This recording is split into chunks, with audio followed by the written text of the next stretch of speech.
नमस्कार दोस्तों। तो आज चर्चा करते हैं तानाशाह की।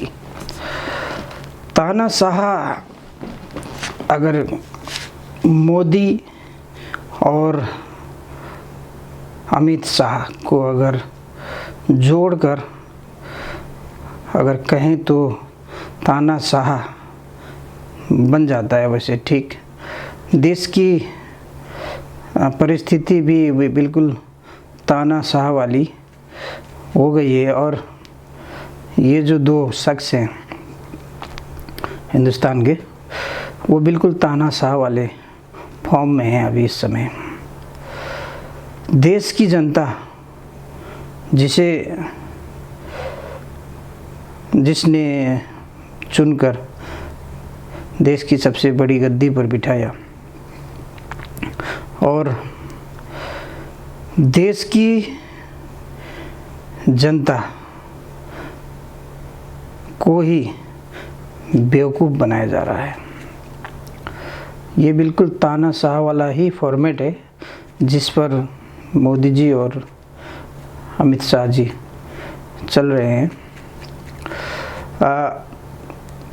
मुद्दे की बात यह है कि ये लोग कभी भी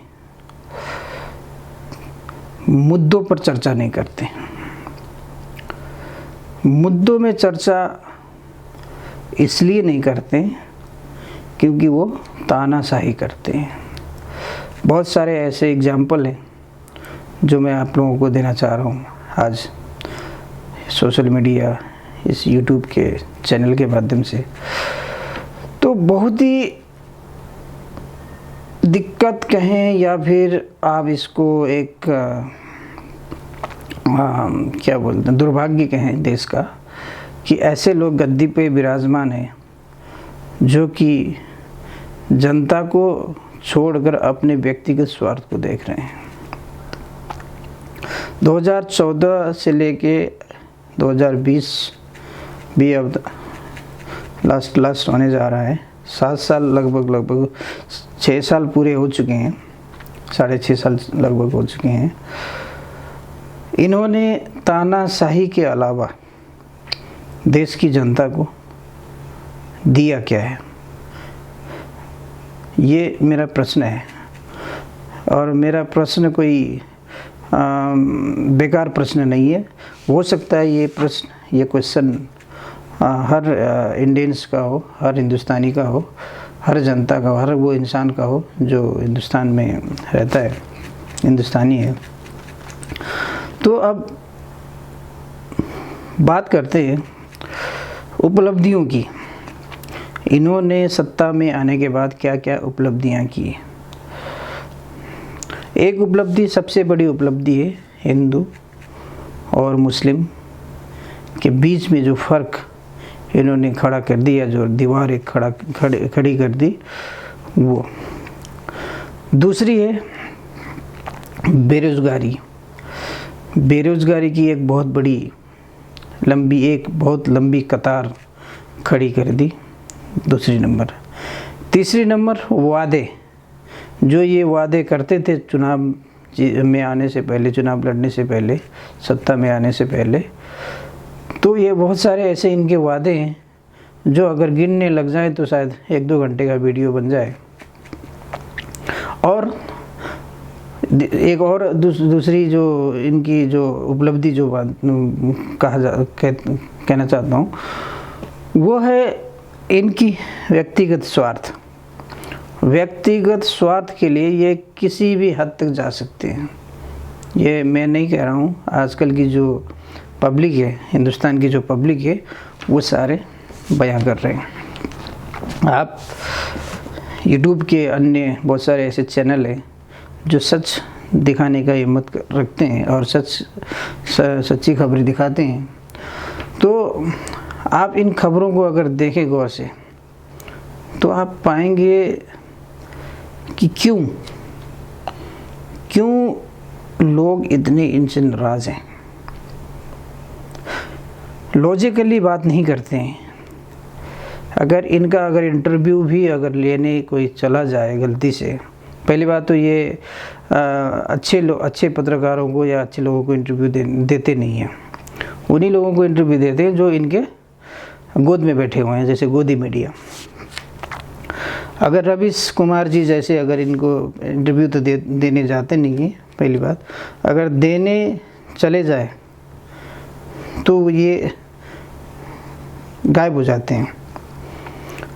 अब गोदी मीडिया अगर इनका इंटरव्यू लेती है तो उनसे ये सवाल पूछती है कि आप तो दिन रात काम करते हैं, थकते हैं नहीं है क्या टॉनिक लेते हैं?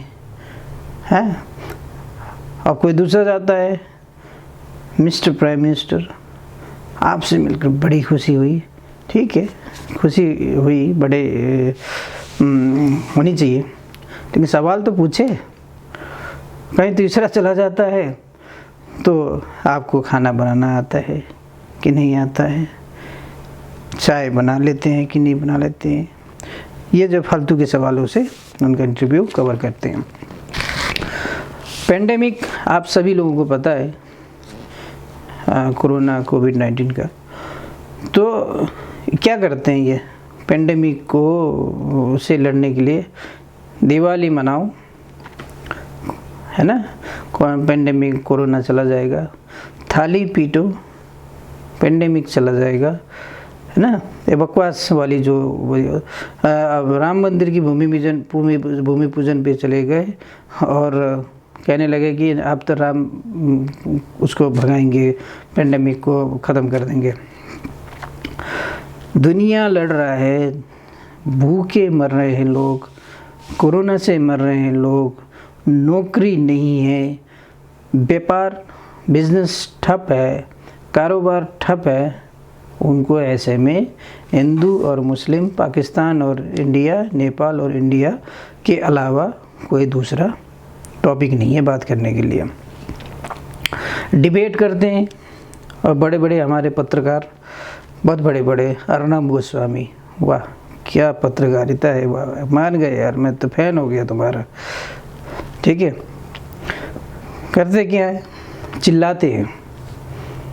अब भाई जब चिल्लाना है, उनकी कदर नहीं करनी है, डिबेट में बुलाकर उनकी बातें नहीं सुननी है, आपको बुलाते क्यों वो?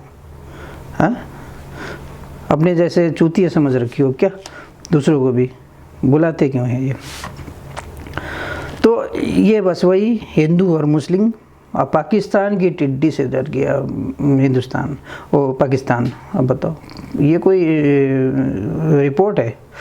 रिपोर्टर को बस ऐसी बातें शोभा देती है।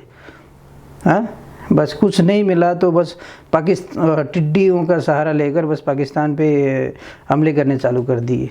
अरे भाई लॉजिक वाली बात करो ना, लॉजिक वाली बात करो।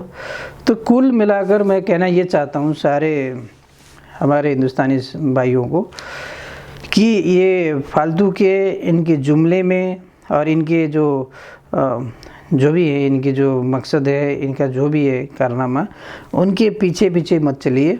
आप ये तो कहते हैं कि हम तो फ़कीर हैं जी, झोला उठा के चल देंगे ये आप लोगों को बर्बाद कर देंगे और ये अपना झोला उठा के चल देंगे। इसीलिए समय है, समय रहते संभल जाइए और अपना एक सही नेता चुनिए। मैं यह नहीं कह रहा हूँ कि कांग्रेस को चुनिए या फिर और बाकी उसको चुनिए, अच्छे नेता को चुनिए जो आपका भला करे, जो देश का भला करे और जो अपने राष्ट्र का भला करे। तो आप सभी को मेरी तरफ से ये मेरा पहला वीडियो था यूट्यूब में। मैंने सोचा, मुझे इंटरेस्ट नहीं है फालतू के वीडियो बनाने का, लेकिन फिर भी जो लॉजिक, जो कुछ अपनी जो बातें हैं रखना चाह रहा था मैं आप लोग सभी लोगों के सामने। तो उम्मीद करता हूँ कि आप लोगों को शायद अच्छी लगी हो मेरी ये बातें, या बहुत सारे मेरे भाई ये गोदी मीडिया या भक्तजन हैं, मोदी भक्त हैं, तो उनको बुरी भी लगे, चुभ भी जाए। तो इसलिए चुभे या ना चुभे उससे मुझे कोई लेना देना नहीं है। तो अगर आप लोगों को ये मेरी बात अच्छी लगती है, लग रही हैं तो कृपया करके मेरे इस वीडियो को लाइक करें, शेयर करें, बहुत सारे लोगों तक पहुंचाएं इसको। तो धन्यवाद, शुक्रिया।